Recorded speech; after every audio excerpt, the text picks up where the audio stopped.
Welcome to No Pirate Law. We are a firm focused on helping you secure your intellectual property, especially your trademark. That leads me into today's topic, trademarks. What is a trademark? It is a sign, design, or expression identifying a product or service from its specific source. Oh, that was good. Okay. That was my pause anyway. Distinctive packaging. The only thing I can think about is Tiffany's with their blue box. We have many types of trademarks. First are the word marks, like Nike, just the text. And then we have design marks, which are symbols or logos. An example is Apple with the apple and the bite mark. That's a symbol. Another is the M in McDonald's. Then we also have trade dress.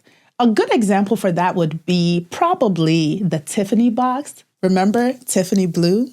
Every girl gets excited when they get a blue box. Now, sometimes clients get confused when an attorney says service marks when they come to you for a trademark service.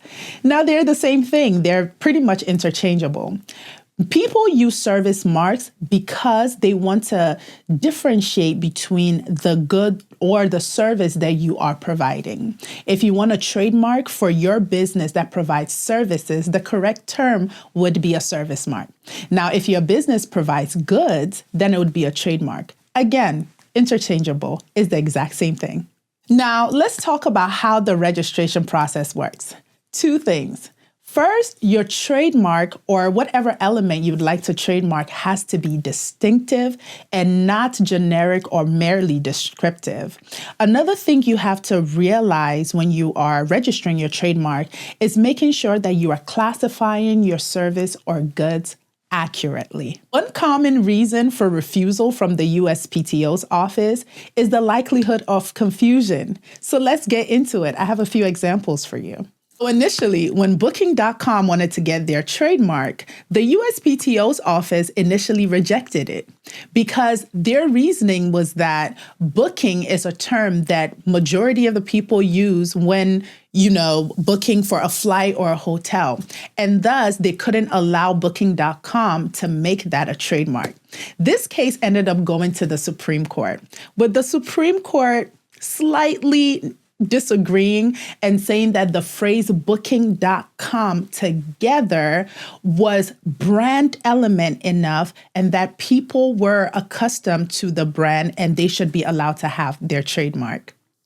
This is why when you are thinking of the name, the slogan, the mark that you want to trademark, it has to be distinctive.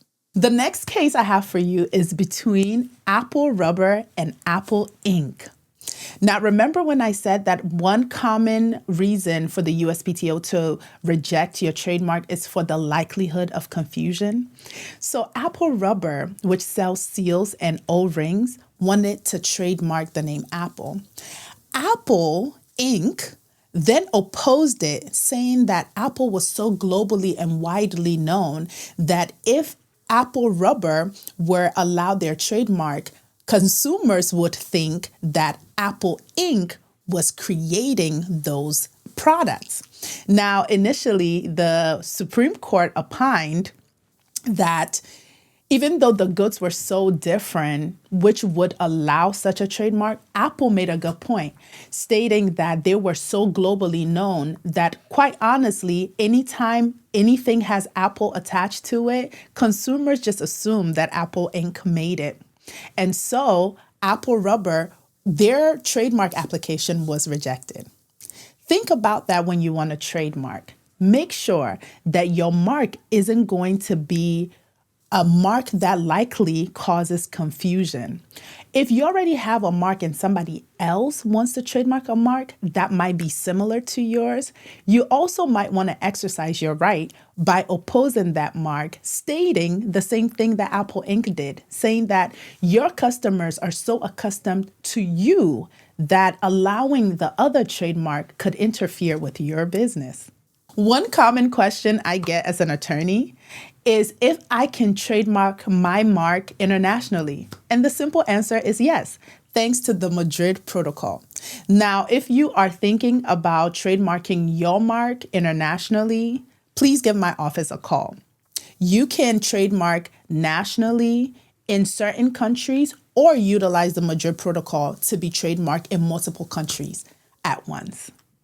So remember, before you start your trademark application, make sure that your mark is distinctive and it does not cause any likelihood of confusion. If you need any help with any process of your trademark application, be sure to contact the firm, where we can't wait to help you protect your creation. Remember, we are comparable to none.